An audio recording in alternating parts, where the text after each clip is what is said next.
Hello, Jonathan. Stan, how are you? I'm doing well. I'm Stan Ajamian. I'm the Director of Education for ICF Colorado, and I'm here today with Jonathan Wright, who will be our speaker for our July 10th chapter meeting called Coaching and AI. The future is here and it's human. So Jonathan Wright is a master certified coach with an MCC and an ACTC. He's the director of education at Fluxify and the Weatherhead coaching program at the Case Western Reserve University. He's the co founder of the Team Coaching Global Alliance and a contributor to the ICF's team coaching competencies. And he served on the ICF's AI task force. And you should all be getting a copy of that document soon. He's also a seven-time founder, so he's definitely lived the entrepreneurial roller coaster. And Jonathan is a regular speaker at global coaching events, including top-rated sessions at the Coaching.com Summit. He's the author of Coaching Hacks, Simple Strategies to wait, what is the title, Jonathan? Simple strategies to improve every conversation. Okay, apparently my copy paste did not work.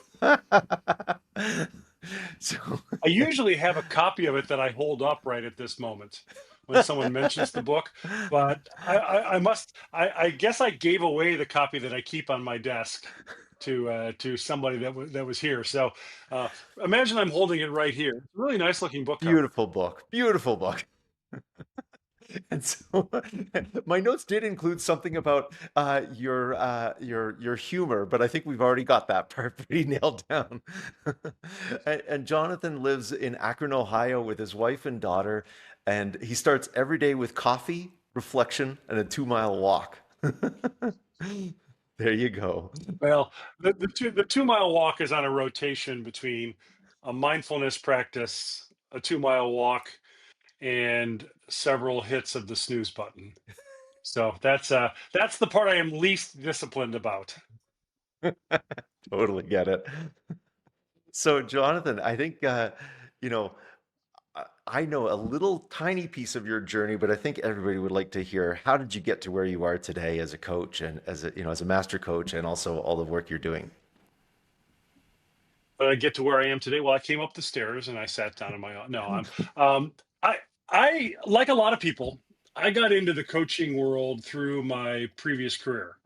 I was a television news anchor in my previous career and spent close to 20 years um, repeating the story of people's worst day. And that as I look back on it, that's really what that job was for me. It was an opportunity to, for the most part, to camp on the bad thing that somebody did, the court case, or the unfortunate situation that befell them, the horrible car accident, or something along those lines. And then I got invited to be a part of a team that was challenged with coming up with local programming ideas for the chain of TV stations where I worked. So this was a whole bunch of stations across the country, ranging from the East Coast to the West Coast. Biggest cities as Phoenix or Los Angeles, and then smaller, much smaller cities as well. And they put us in this room at this offsite, this 3 day offsite, with a guy named Steve Martin, of all things. Not the same Steve And Martin. no, not the one you're thinking of. Not no arrow through his head or anything like that. Not that Steve Martin. And in 45 minutes, he got this group of people that really was not nice to each other, that really did not work well together. He got us creatively thinking and calling the best out of each other. And I remember 45 minutes into this session, I leaned over to Mary Margaret Downey. By the way, this was on April 25th, 1997, not like it made an impact on me. But I leaned over to Mary Margaret Downey and I said, I don't know what that guy's doing, but I think that's what I'm going to do with the rest of my life. And I contact, well, she goes by Peggy now. I contact Peggy every year on or about April 25th and say, hey, remember, how you were a part of this small diversion of journey. And so I went up to Steve at the break and I said, Steve, I've never seen anything like what you're doing. What is this? And he said, well, I'm part of a brand new growing profession in this country called coaching. I'm an executive and leadership coach. And this is what I get to do all day, every day. And I was like, oh my goodness. So I I couldn't help myself. I said, so how do I learn to do this? And now remember, this is 1995 or 1997 rather, very early in the coaching journey. He thought about it for a second and he went, well, I could help you. And that's what happened. I talked to him just about every day for the next 5 years. He got me involved in coach training. He challenged me to use what I was learning on the job. He said, take advantage of this opportunity and promise me that if somebody ever asks you how you can get into this line of work, you'll help them. And what I realize now, and it probably took 20 years before I started saying this, but this is really the truth, Stan. I used to focus on a person's worst day, always by default, because that's what news anchors do. Now I get to focus on helping that person have their best day and not just have it once, but have it every day. And that really is the shift in what I think coaching makes possible for people. And that seed got planted for me literally on that first day. So that's the origin story to it all. And I owe a great deal to Steve Martin and his willingness to say to invest in me and to see where it would take me. This is such a great endorsement for coaching, like creating the best day for every one of your clients every time. I mean, Mhm. that could not be a better mission statement for any of us coaches to take on. Yeah, yeah. And I hear your commitment, you know, in working with this guy every day for 5 years. That's incredible. I actually think he got kind of sick of me. I think I wore him down. I just something would pop to my mind, and I would. Now this is. I didn't have a cell phone then, so that's how long ago this was. This for the younger people watching this video. This is back in the days when phones had these things called cords. Mm. And you actually had to, we don't just say hang up the call because that's a cool way to talk. You actually used to hang the phone up on the wall. And I used to, I remember coming home after a run or after being out of my house for some reason and going immediately to the phone and calling Steve and saying, "Hey, what about this? This was back in the days when you had a long distance bill, and I think I spent more in long distance charges calling Steve than I did in coach training, and that was one of those things that he was constantly available, constantly open, constantly willing to talk about what actually coaching could make possible. And he never turned, well, to my knowledge, he never screened a call. He might have let the answering machine pick up a couple of times. This is back in the days of answering machines when you could hear who was calling you in your living room. And he might have done that occasionally, but you know what? He always called back. And when I would talk to Steve, no question was a dumb question, even though I'm sure some of them were dumb questions. And he made me believe what was possible in coaching. And I am forever grateful to him because of that. Yeah. Wow. I mean, it's clear to me that you could talk to us about just about any topic in coaching. And, you and I started this conversation about AI in coaching quite some time ago. Um, and I feel honored to have you talk to us about AI, because like the AI task force, the ICF AI task force, and that document you produced. I mean, that really is kind of the gold standard that we should be using to reference for AI. And you were an integral part of that. You're one of the authors. But now, tell us a little bit about this session in July that we should expect. What are we gonna? I know it's about AI, but what are we gonna? What are we gonna hear? What are you gonna talk about? What are you passionate about? All right, we're gonna do a couple of different things. Number one, we're going to make the distinction between AI for productivity in running your business and B, AI for deeper development and reflection for you personally. Those are two different strategies. Now, we are going to have a little fun with the whole thing because I think there are some great ways to use AI to gather data about what happens in your coaching conversations that is becoming more and more meaningful to the larger world of coaching. Here's my working hypothesis that we're going to explore in the conversation with ICF Colorado.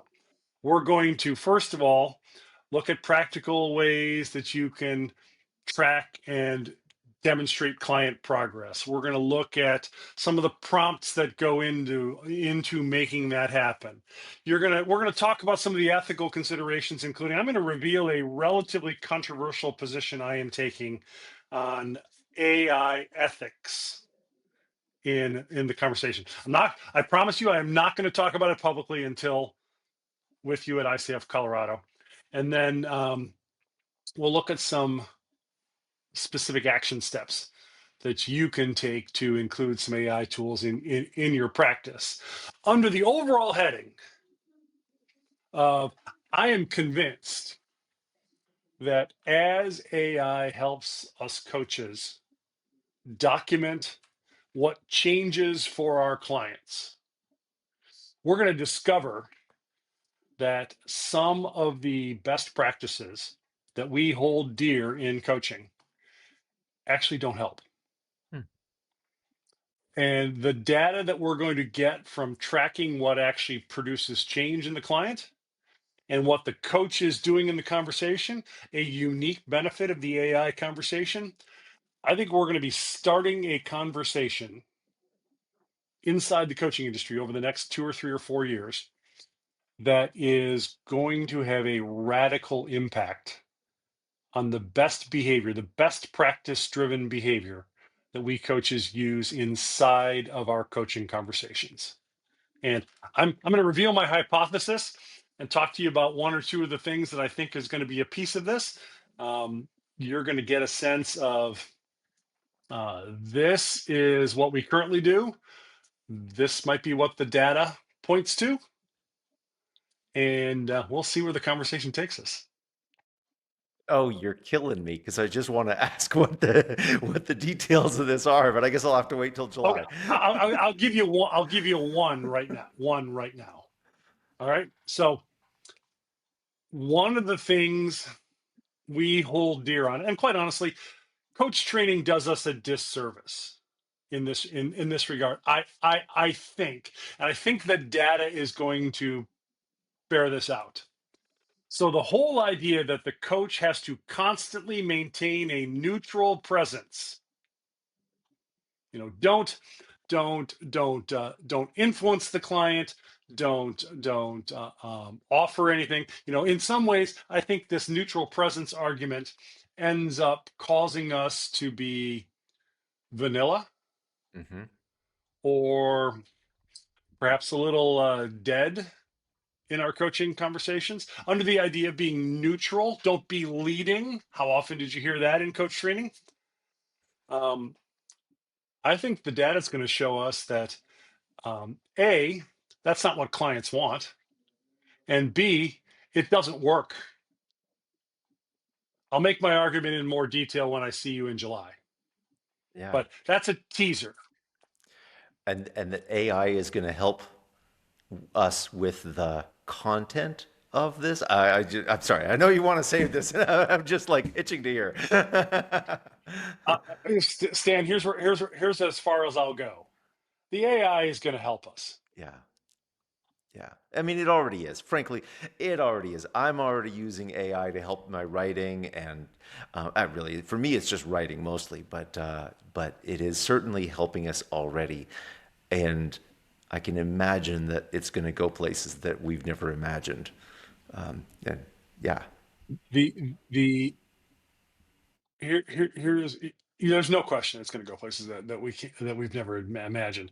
I think the challenge for us is going to be to hold loosely to our current practice, hold loosely to what the AI reveals to us, and be prepared that the days of always doing the same thing and being really consistent and reliable in coaching or in any kind of leadership, I'm going to suspect um, there's more. Well, let me just say it this way. There's a reason why when we renamed the coach training organization I run a few years ago, there's a reason why we called it Fluxify. and what's that? I You actually am know, curious. Yeah, well, change, and this idea is 4 years old now. It's only become more intense at this point. Change is going to be a constant for us. If it isn't already, it's going to be. And one of the things we coaches do, and I think AI really helps us with this, one of the things we coaches do is tap into the energy that's already present in that change and partner with our clients so that we route that energy towards something useful that aligns with the client's purposes. AI is only going to make that skill more important because change is only going to be more and more constant in the world that we live in. that makes total sense. Yeah, so as how are we going to apply this in the session or after the session? Like how's it gonna work? You're going to have three things. Number one, you're going to get a downloadable list of prompts that you can replicate in your own practice. So under two headings, under productivity prompts, under reflective prompts. Those are not the same thing. It actually requires a different AI strategy to do those well. You will walk out of the session with a download that has text you can use in your own AI accounts to shape your own practice and to move forward. So that's number one. Number two, your thinking will be stretched. I promise you that. This is not the, can you say this already? Though I suspect that we probably can say this. This is not the same old AI conversation that we're going to talk about. We're going to talk about how to think a little bit differently, think notably differently about AI and what this might mean for your coaching practice. And then number three, I'm going to give you the opportunity to opt in to a follow-up experience using AI that will bring those insights to life after the event using maybe it'll use your email, maybe it'll contact you via text message if you opt in that way, or WhatsApp if you opt in that way. But we're going to use an AI tool to follow up and to invite you to take specific action after the event is over based on what you heard in the conversation. This is great. I only have one final question. Am I talking to Okay. the real Jonathan Wrights or an AI bot of Jonathan Wrights? This is actually Jonathan. If I were an AI bot, that doesn't really do anything. My hair is short enough; it doesn't really mess it up. This is actually the real Jonathan. There is a Jonathan bot floating around in some places, and if I will be happy to share with you for inclusion in this particular process. I will be happy to share with you the face of Jonathan AI. And if you ever see this particular image, that's not actually me. But yes, I appreciate you clarifying that, and watch out for Jonathan AI, because he's a little sassier even than the real Jonathan Oh is. God. So so thank you everybody for staying and listening to this information about the upcoming event. Again, this chapter meeting is on July 10th. And if you haven't already registered, please go to the icfcolorado.org website to the chapter events page. You can register there. And it's a virtual meeting. And we hope to see you all there. Yes. And Jonathan writes, thank you so much for sharing and for your humor. This is always such a Well, pleasure to talk to you. thanks for the opportunity, Stan, and I'll look forward to seeing you in July.